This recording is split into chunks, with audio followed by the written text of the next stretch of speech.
Saatnya Tazkiyah Qalbu bersama Majelis Azikro. Assalamualaikum warahmatullahi wabarakatuh. Hai MC friend, apa kabar Anda? Semoga selalu dalam keadaan sehat ya, amin. Senang banget pastinya hari ini Kica Bakti kembali hadir menemani MC friend, tentunya di program kesayangan kita, program Tazkiyah Qalbu. Tapi sebelum itu MC friend jangan lupa untuk like, komen, dan juga subscribe ya. Ya pastinya kali ini Kica akan berbincang dengan Ustadz Saifullah dari Majelis Azikro. Assalamualaikum Ustadz. Assalamualaikum warahmatullahi wabarakatuh. Gimana? kabar? Alhamdulillah baik. Udah lama banget gak ketemu ya Iya Ustadz? betul. Hampir berapa tahun tuh ya? Wah, Iya. iya sih Ustadz. Alhamdulillah. Nah Ustadz, Ya, kali gimana? ini kita mau bahas apa nih Ustadz? Teladan terbaik. Wah, Iya. menarik Seperti sekali. apa teladan terbaik? Oke, baik, Ya. silakan Ustadz. Ya makasih. Assalamualaikum warahmatullahi wabarakatuh. Waalaikumsalam warahmatullahi wabarakatuh. Amin. Subhanallah wa bihamdihi, subhanallahil azim, dada khalqihi wa ridha nafsi wa zinata arsi wa midada kalimati. Asyhadu an la ilaha illallah wahdahu la syarika lahu wa asyhadu anna Muhammadan abduhu wa rasuluhu la nabiyya ba'dah. Allahumma shalli ala sayyidina Muhammad wa ala alihi washabihi ajma'in wa ba'du. MC friend, alhamdulillah syukurillah kembali kita menikmati dari Allah yaitu tazkiyah qalbi. Semoga Allah selalu mentazkiyah qalbi kita, membersihkan hati kita dari noda-noda, dosa, maksiat, kezaliman. MC friend, pada hari ini sebagaimana tadi saya sampaikan, Kinca bahwa kita bahas tentang teladan terbaik. Seperti apa? Mari kita telusurinya dan kita wali, semoga Allah berikan kepada kita contoh terbaik sehingga kita mendapatkan kebahagiaan dunia dan akhirat. Amin. Allah Subhanahu wa taala berfirman dalam surah ke-33 Al-Ahzab ayat 21, A'udzubillahi minasyaitonir rajim. Laqad kana lakum fi rasulillahi uswatun hasanah liman kana yarjullaha wal yawmal akhir wa dzakarallaha katsiran. Sungguh pada diri Rasulullah itu teladan terbaik. Jadi yang maksud teladan terbaik itu pada diri Rasulullah sallallahu alaihi wasallam. Nah, dalam surah ini bagaimana kita mengenal Rasulullah ya, sebagai teladan terbaik. Mari kita awali dari beliau lahirnya sampai wafatnya. Perjalanan hidup beliau itu kita bisa jadikan teladan terbaik. Seringkali apalagi generasi Z sekarang itu Betul. lupa dengan teladan yang terbaik itu. Beliau atau generasi sekarang ini ketika bergaul dengan seorang yang suka hip-hop misalnya atau yang lainnya gitu, maka akhirnya dia ingin meniru apa yang dia lihat, apa yang dia saksikan. Meniru tren ya Ustadz Trennya, ya. trennya itu siapa nih yang menjadi panutannya, Betul. dan akhirnya ikut-ikutan itu menjadi teladan dalam hidupnya, gaya bicaranya, gaya pakaiannya, gaya hidupnya, gaya kepribadiannya. Nah, inilah akhirnya kita salah kaprah dalam memahami keteladanan. Teladan itu adalah yang kita sering lakukan, yang sering kita dalam sholat kita selalu menyebutkan sholawat, Allahumma sholli ala sayyidina Muhammad. Dalam doa tanpa sholawat tidak akan diterima oleh Allah. Selesai setelah kita memuji Allah, kita bersalawat kepada Rasulullah. Kemudian selalu kita berselawat dalam aktivitas keseharian kita. Nah, selawat itu menandakan teladan kita terbaik. Itu yang kita sampaikan. Azan itu tidak akan sah kalau tidak menyebut nama teladan terbaik, ya kan? Setelah syahadat asyhadu an la ilaha illallah, lalu kita menyebut asyhadu anna Muhammadar Rasulullah. Orang masuk Islam pun mesti menyebutkan nama teladan terbaik, yaitu menyebut syahadatain asyhadu an la ilaha illallah wa asyhadu anna Muhammadar Rasulullah. Mari kita lihat dari lahirnya. Beliau lahir dalam keadaan yatim karena ayah beliau Abdullah sudah wafat ketika ibu kandungnya Rasulullah itu usianya 2 bulan, wafat. Kemudian Rasulullah lahir pada hari Senin tanggal 17 Rabiul Awal, atau kalau tahunnya itu sekitar tahun 571 Masehi. Jadi berarti sudah 15 abad yang lalu kita telah kehilangan teladan terbaik kita. Kemudian usia 6 tahun ibunya wafat. Jadi usia 6 tahun itu beliau menjadi yatim piatu. Akhirnya diasuh oleh kakek beliau namanya Abdul Muthalib. Nah, Abdul Muthalib pun ketika Rasulullah usia 8 tahun sudah wafat. Yatim piatu yang mengasuhnya pun wafat. Lalu akhirnya Rasulullah pun Muhammad kecil itu diasuh oleh paman beliau namanya Abu Thalib. Diajak oleh paman beliau untuk ikut berbisnis. Nah, ini pribadi yang kuat. Masih kecil jadi yatim piatu. Orang tuanya wafat. Kemudian 8 tahun kakeknya wafat. Ya kan? Diasuh oleh Abu Thalib untuk berdagang. Dagangnya itu bukan lintas lokal, regional, tapi internasional. Ya, ke Syam, sekarang Syria. Ya kan, sekarang masih dalam konflik kan Syria itu. Nah, usia itu ketika 12 tahun Rasulullah itu berjumpa dengan seorang ahli kitab, pendeta nama Bukhairah. Lalu Bukhairah ngomong kepada pamannya, "Pak, saya melihat ada tanda-tanda kenabian pada anak Bapak. Coba sebutkan dia anak siapa, namanya siapa, lahir hari apa, tanggal berapa." Disebutkanlah oleh Abu Thalib, anak Abdullah, ya kan, bin Abdul Muthalib, lahir di hari Senin tanggal 12 Rabiul Awal 571 Masehi, tahun gajah. Lalu saya coba lihat, saya lihat punggungnya dilihat. Nah, benar. Sebagaimana saya baca dalam kitab yang saya pelajari, kitab Taurat, kitab Injil, inilah insya Allah menjadi nabi akhir zaman. Tolong jaga anak ini. Itu kata pendeta Bukhairah ketika Rasulullah Muhammad kecil diajak oleh paman beliau. Kemudian singkat cerita, beliau dewasa, terbentuk menjadi kepribadian yang luar biasa. Usia 20 tahun beliau menjadi karyawan seorang bangsawan yang hebat, yaitu namanya Khadijah binti Khuwailid. Wanita bangsawan, cerdas, kaya raya. Karena punya bisnisnya luar biasa. Menguasai bisnis Quraisy, Mekah, Madinah itu Khadijah binti Khuwailid. Nah, akhlak luar biasa sudah ada pada diri Nabi yang belum diangkat menjadi Nabi.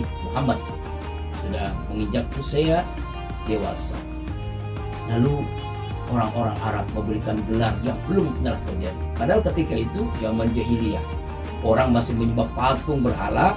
Muhammad diberikan gelar Al-Amin karena jujurnya, karena amanahnya. Akhirnya walaupun Rasulullah menjadi karyawan dari Khadijah binti Khuwailid, beliau diberikan kepercayaan yang luar biasa oleh suku Quraisy waktu itu. Nitip barang, uang, emas, berlian, onta, barang-barang berharga. Kenapa? Karena kalau dititip kepada Muhammad Al-Amin, tidak akan rusak, tidak akan hilang. Sesuai dengan apa titipan. Dipercaya ya Ustaz ya.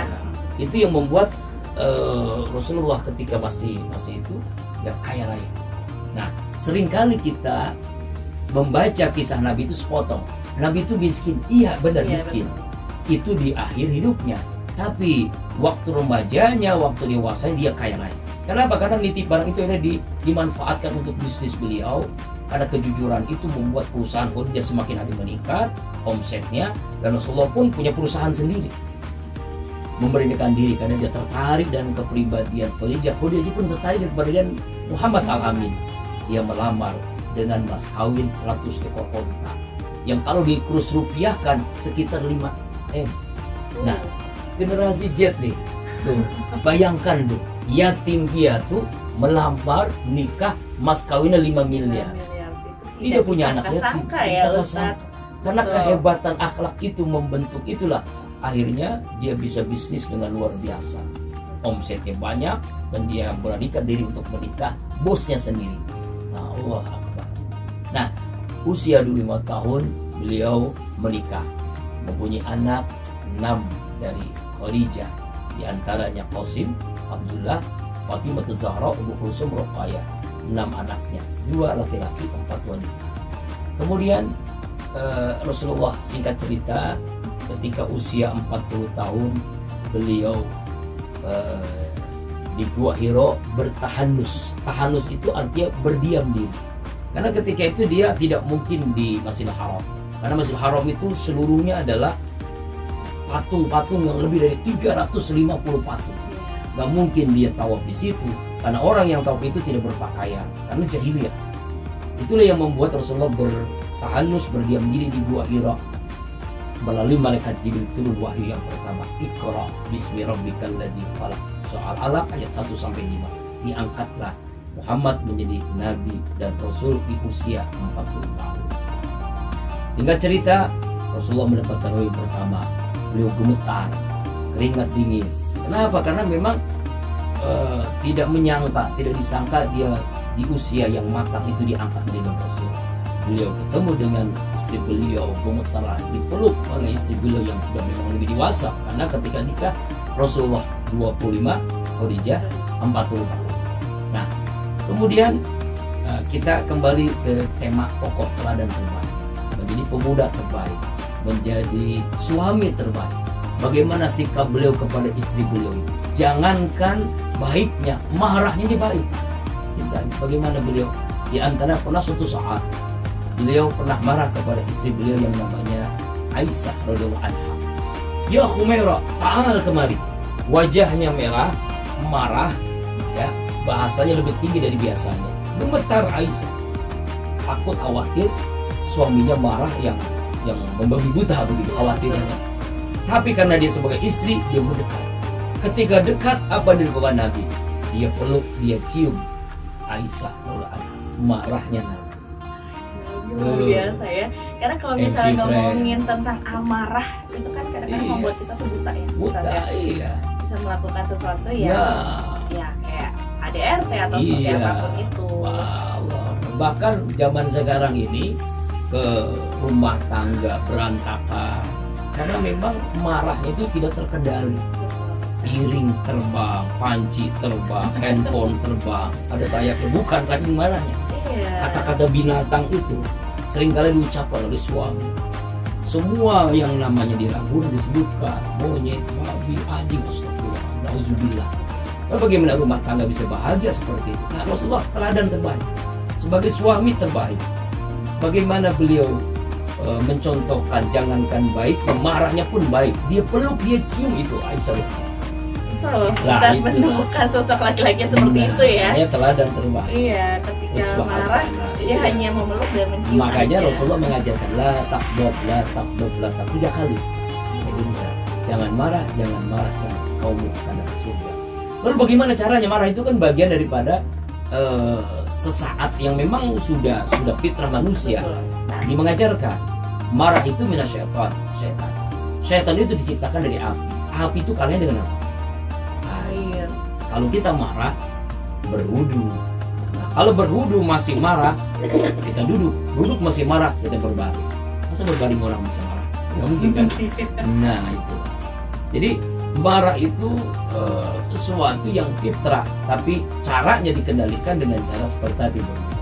Kemudian beliau menjadi anak-anak terbaik karena beliau digembleng dengan kesulitan luar biasa, yatim piatu, orang-orang ditimpa dengan ditempa dengan. Beliau juga pernah menjadi gembala kambing. Itu membuat kepribadian menjadi kepemimpinannya sudah terbentuk. Karena biasanya nih Ustadz, maaf ya, ketika kita kehilangan orang tua, sosok orang tua, otomatis kan kita kehilangan panutan ya. Panutan, betul. Tapi dengan kehilangan dia ayahnya dan ibunya, tapi sosok dari Rasul ini bisa mengemban suatu amanah, terus juga bisa menjadi pribadi yang baik seperti itu. Karena itulah generasi Z coba lihat. Jadi jangan sampai pesimis, putus asa, ya gundah gulana, gelisah kalau ada di antara generasi Z ini yang yatim, yang piatu. Nah, Rasulullah teladan terbaik. Beliau kuat menghadapi itu. Beliau hebat luar biasa, yatim piatu. Bahkan Rasulullah mengungkapkan dalam hadis, ana wa kadzulfatin hakadi fi hakai. Saya bersama orang yang sayang dengan anak yatim, bersama saya di surga seperti 2 jari. Jadi tengah dan jari telunjuk. Saking hebatnya dia sebagai anak yatim, dia merasakan dan dia kasih sayang pada anak itu luar biasa. Artinya generasi Z, yuk kalau ingin mencontoh teladan baik, Rasulullah teladan baik. Sebagai suami, contohlah Rasulullah teladan baik. Bagaimana beliau makan berdua, minum segelas berdua. Bukan nggak punya piring, bukan nggak punya gelas banyak, bukan. Karena untuk menjaga keharmonisan rumah tangga. Ibarat kata tuh romantis. Keharmonisan rumah tangga Rasulullah. Iya. Bahkan mandi pun sering bersama. Gitu. Nah inilah generasi Z. Kalau maaf ini yang sudah bernikah, coba amalkan. Nabi Rasulullah itu membuat keharmonisan rumah tangga terbentuk. Rasulullah gak punya apa-apa, hidup sederhana, tapi ungkapannya di akhir hidupnya kepada istri beliau apa? Baiti jannah, rumahku adalah surga bagiku. Sekarang keadaan kita sudah hidup dengan berlimpah harta, kendaraan sudah sesuai dengan jumlah keluarga, hidup dengan banyak uang, ya kan? Tapi kenapa kok rumah tangga itu kok nggak ada kebahagiaan? Bahkan ungkapan itu baiti nari, rumahku adalah neraka bagiku. Ini menyebabkan ketidakharmonisan rumah tangga karena ungkapan sebenarnya. Dan itulah bentuklah rumah tangga dari kepribadian suami yang terbaik. Beliau adalah suami teladan, menjadi ayah teladan yang terbaik. Bagaimana sikap beliau kepada anak-anak beliau, memberikan asuhan sebagai mertua terbaik, tidak memilah-milih mantunya. Beliau tidak pilih kasih. Bahkan dia punya anak yang cantik luar biasa, solehah, namanya Fatimah Zahra. Itu jadi rebutan pemuda-pemuda Quraisy. Tapi kenapa Nabi memilih pemuda yang miskin? Tapi hebat imannya, akhlak Ali bin Abi Thalib. Nah itulah mertua terbaik, pemimpin terbaik, ya, menjadi guru terbaik bagi sahabat-sahabatnya. Kemudian juga menjadi panglima perang terbaik, ya, menjadi jenderal terbaik. Lalu menjadi presiden terbaik, kepala negara terbaik. Bahkan dalam sejarah dibuktikan dengan piagam Madinah yang dibuat oleh Rasulullah itu menginspirasi seluruh dunia. Di zaman masih zaman purba, di zaman yang belum modern, tapi membuat sebuah undang-undang yang modern di zaman itu. Bahkan sebuah penelitian, Undang-Undang Dasar 1945 itu terinspirasi dari piagam Madinah yang dibuat oleh teladan terbaik kita, Muhammad Sallallahu Alaihi Wasallam. Kalau ngomongin tentang teladan terbaik ini, sekarang kan kalau misalnya dilihat dari sekarang itu banyak banget orang-orang yang mungkin tidak bisa menahan emosi. Ya. Sekarang kan ada yang viral, ya kayak pembunuhan.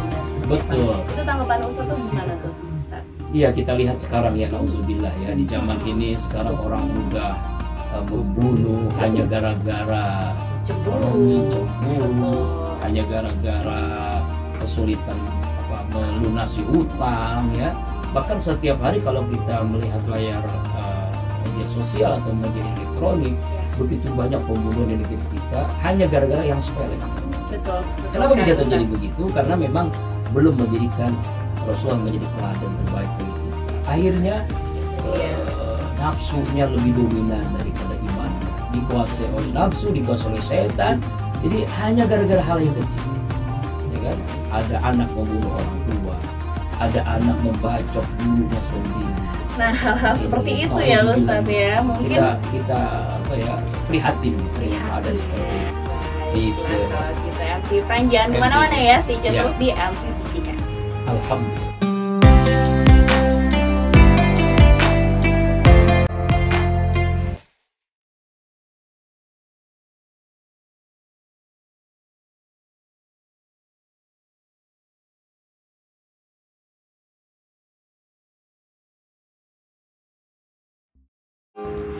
Ya, balik lagi MC Friend tentunya di program Tazkiyah Qalbu ya. Nah Ustadz, ini udah banyak banget pertanyaan yang masuk ya, kita bacakan dulu nih.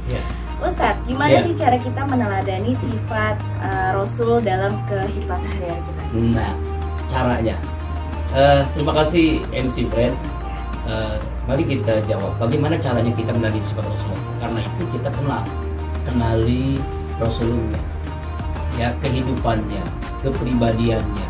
Mulai dari hal yang sederhana, beliau cara makannya seperti apa, cara minumnya seperti apa, cara berkeluarganya, cara berekonominya, berdagangnya, cara beliau aktivitas kesehariannya. Beliau memimpin, menjadi imam dalam sholat, menjadi pemimpin negara, menjadi panglima perang. Nah, kita teladani sifatnya, caranya adalah kita kenali. Kita baca sirah Nabawi, kita simak tausiah, pengajian dari para ulama, sehingga kita bisa paham, oh Nabi itu begini tuh. Ya, sederhana aja, misalnya Nabi itu kalau tidur itu begini, hadapnya ke kiblat kepalanya, kakinya tidak pernah menghadap ke kiblat, ya kan? Misalnya beliau cara makan, makannya selalu dengan tangan kanan, tangannya pun begini, hanya 3 misalnya kalau kita tidak pakai sendok dan seterusnya. Memang lebih utama pakai langsung tangan kita karena memang ternyata lebih banyak manfaatnya, langsung menyentuh makanan yang kita makan. Kemudian apalagi beliau memulai dengan baca bismillah.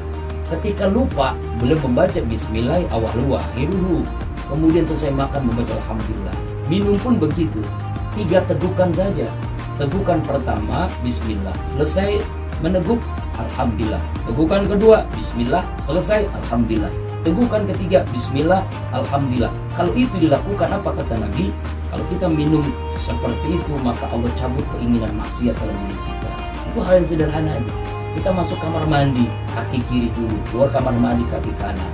Kita menuju ke kantor, misal ke sekolah, kaki kanan dulu dengan membaca doa bismillahi tawakkaltu 'alallah la haula wala quwata illa billahi al-'aliyyil. Apa kata Rasulullah? Siapa orang yang berdoa kaki kanan lalu dia naik motor, mobil atau jalan kaki menuju aktivitasnya, ke kantor kah, ke sekolah kah, ke tempat kampusnya, dia membaca doa tadi bismillahi tawakkaltu 'alallah la haula wala quwata illa billah, maka malaikat ya mendoakannya, diaminkan oleh para malaikat, dijaga, Allah jaga ya, lahir batinnya, Allah lindungi, malaikat pun melindunginya karena doa yang tadi. Dia bertawakal, menyerahkan seluruh urusannya kepada Allah Subhanahu wa Ta'ala.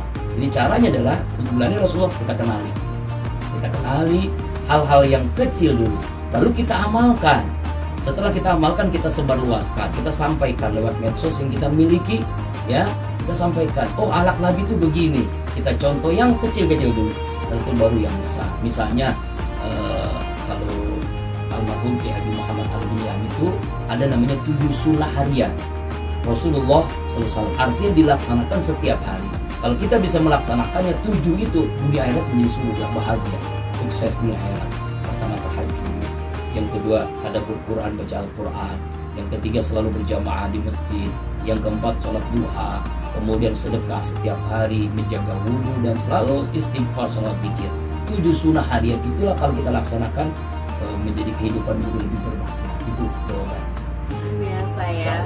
Tapi kalau misalnya tanggapan dari Ustaz sendiri nih mengenai orang yang terlalu fanatik mengidolakan, itu seperti apa? Fanatik mengidolakan Nabi ya bagus dong. Ya, karena mengidolakannya Nabi. Iya. Fanatik dalam pengertian mengidolakan dalam pengertian yang komplit ya. Kadang-kadang kita salah mengidolakan Nabi ya hanya dalam ibadah. Misalnya nih, kita sholatnya udah hebat cara Nabi, puasanya cara Nabi, tapi ketika kita berekonomi nggak cara Nabi, berpolitik lupa dengan cara Nabi, ya kan? Itu yang salah kita, salah kaprah. Mungkin bajunya baju gamis, peci putih, tapi ketika berdagang caranya riba, berekonomi caranya menipu orang, zalim kepada orang, mengurangi timbangan, menipu, ya kan? Nah itu berarti nggak cara Nabi dong, ya kan? Pakaian ini kan hanya formalitas, ya kan? Nggak masalah seorang itu pakai baju seperti sekarang, pakai jas, pakai jaket atau pakai kaos, tapi cara dia beraktivitas, caranya, maksudnya bukan hanya dalam pakaian itu kan hanya formalitas kan? Oke lah, pakai baju gamis, tapi kan insya Allah menuntun dia berperilaku berdagangnya cara Nabi. Tapi kadang-kadang salah paham kita. Jadi cara Nabi itu semua aktivitas keseharian kita. Yang tadi di awal kita sampaikan kan, sebagai apapun kita, profesi apapun itu bisa dilakukan kalau kita mencontoh Nabi dan kita diakui sebagai umat Nabi Muhammad. Kalau diakui sebagai umat Nabi Muhammad, dapat syafaat, dapat rahmat Allah, dapat berkah hidup kita. Itu yang paling penting. Nah, jadi fanatik terhadap Nabi itu wajib, karena kita kan pengakuan kita kan, kita sholat nyebut nama Nabi, asyhadu an la ilaha illallah wa asyhadu anna muhammadar rasulullah. Bahkan ketika sholat pun dalam tahiyat kita membaca sholawat, Allahumma sholli ala sayyidina Muhammad wa ala sayyidina Muhammad. Doa Allahumma sholli sayyidina Muhammad wa ala sayyidina Muhammad. Artinya memang mesti fanatik. Ya, pasti fanatik kepada arti dalam pengertian yang universal, bukan dalam pengertian hanya satu aspek kehidupan saya. Ini misalnya dia pakaiannya bajunya gamis, pecinya putih, tapi cara politiknya cara Yahudi, ya kan? Rumah tangganya cara Nasrani. Jadi suaminya sering berantem kepada istrinya. Nah, ini gimana? Salah. Jadi kita jangan sampai salah memahami tentang bagaimana idola terbaik kita, teladan terbaik kita. Yang penting adalah ketika orang Ya. itu mengidolakan seseorang, Ya. jangan terlalu fanatik ya Ustadz ya, Ya, tapi betul. diambil sisi positifnya, Ya, tapi betul. negatifnya jangan ikutin Nah. juga nih MC Friend ya. Tapi Ustadz ya, Ya. apakah dosa sih kalau misalnya sebagai anak nih nggak Hmm. mengikuti nasihat atau mungkin teladan dari orang tua? Ini kan sekarang banyak banget kasus-kasus seperti itu Iya. Ustadz. Nah, begini ya dosa dong kalau Iya. anak tidak begitu nasihat. Kalau nasihat itu baik, kita harus wajib mengikuti. Bahkan Rasulullah SAW mengungkapkan dalam sebuah sabdanya. Ada sahabat bertanya, Rasulullah, siapakah yang wajib kami muliakan setelahmu? Rasul menjawab bukan orang lain, ternyata ummuk ibumu. Siapa lagi Rasulullah? Ummuk ibumu. Siapa lagi Rasulullah? Ummuk ibumu. Ibu. Berarti orang tua kan? Kenapa? Karena ibu itu yang mengandung, melahirkan, menyusui, membesarkan kita, membersihkan kotoran-kotoran kita. Doanya mustajab, laknatnya mustajab. Makanya banyak legenda-legenda di negeri kita, ada maling kundang, ada apa tuh yang orang-orang yang dapat laknat dari ibunya dan terbukti, ya kan? Tapi orang-orang yang memuliakan ibunya, bahkan Nabi pun mengucapkan salam kepadanya, seperti Ais Al-Qarni itu kan. Ais Al-Qarni itu dia tidak berjumpa dengan Nabi karena dia saking baiknya kepada ibunya, ngurus ibunya, ya tidak sempat berjumpa dengan Nabi. Tapi apa yang terjadi? Rasul mengucapkan salam untuknya, saking mulianya seorang. Kemudian doanya pun dikabulkan oleh Allah. Artinya nasihat orang tua itu nasihat terbaik untuk kita, kecuali orang tua mengajak kita maksiat, durhaka sama Allah, perbuatan dosa, itu memang kita tidak boleh taat dalam maksiat. Lalu siapa lagi Rasulullah? Abuk ayahmu. Jadi ibu baru ayah. Ya, jadi tingkatan ibu lebih tinggi daripada ayah. Berarti ayah satu, ibu tiga. Bukan. Itu salah ya. Salah. Maksudnya tingkatan ibu lebih tinggi maksudnya. Ya. Nah, kemudian ya pasti dosa ya kalau tidak mengikuti nasihat orang tua. Kita orang tua itu panutan. Makanya dalam Al-Quran itu Allah sampai menyandingkan kalimat dalam Al-Quran, setelah kita menyembah Allah, kita berbuat terbaik hanya kepada siapa? A'udzubillahi minasyaitonirrajim.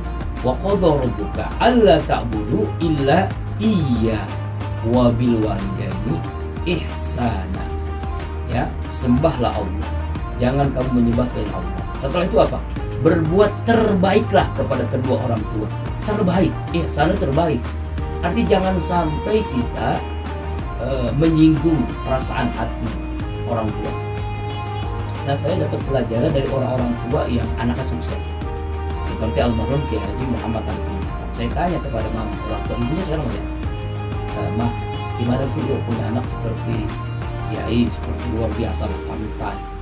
Ya, banyak orang yang masuk Islam, banyak orang yang bertaubat lewat almarhum Ustaz Alifin waktu itu. Sederhana dia menyampaikan ke saya itu begini, saya jangankan baik, marahnya saya kepada Arifin kecil dengan doa. Marah waktu itu dia melakukan kesalahan, saya marah, saya jewer anak saya, tapi nyampeinnya doa. Kiai lu, ustadz lu, ulama, dia jewer tapi nyebutnya ulama. Dia jewer anaknya, dia marah tapi nyebutnya ustadz. Akhirnya anaknya jadi kiai, jadi ustadz. Karena ucapan adalah doa ya Ustadz. Ucapan orang tua itu hati-hati. Nah, kemudian sekarang lagi terkena UAS, Ustadz Abuso. Dia pernah cerita kan, ketika ibunya meninggal wafat, kan ya, belum lama wafat, dia menyampaikan bahwa emaknya itu selalu membacakan 1000 kali Al-Fatihah khusus untuknya. 1000 Al-Fatihah, bayangkan MC Fred, bukan 1, 2, 1000 Al-Fatihah khusus untuk anaknya Ustadz Abuso. Kenapa sekarang Ustadz Abuso luar biasa ilmunya, dia kan karismanya, karena mungkin diantaranya penyebabnya doa dari emaknya itu, ibunya itu, karena mustajab. Apalagi doanya bukan sekali 2 kali Al-Fatihah, 1000 kali. Ya Allah ya Rabbal. Makanya MC Fan di sini kalau ada yang menjadi seorang ibu punya anak, tolong doakan. Jangan sampai ketika marah sekalipun ungkapannya jangan ungkapan yang jelek, ungkapan yang baik saja. Ya kan? Sehingga ketika ucapan baik itu diaminkan oleh para malaikat, ucapan buruk diaminkan oleh para malaikat, pas berbarengan buruknya itu dengan ungkapan yang baik. Keselnya jadi ulama, lu jadi kiai, lu jadi orang besar, lu jadi orang hebat. Jadi itu diaminkan orang malaikat mustajab. Makanya hati-hati, jangan sampai kita melaknat anak kita dengan laknat yang bapak. Dan pastinya MCU Friend, terima kasih atas waktunya. Jangan lupa untuk like, komen, dan juga subscribe. Akhir kata, Hijabat pamit. Wassalamualaikum warahmatullahi wabarakatuh. Waalaikumsalam warahmatullahi wabarakatuh. Demikian Tazkiyah Qalbu bersama Majelis Az-Zikro.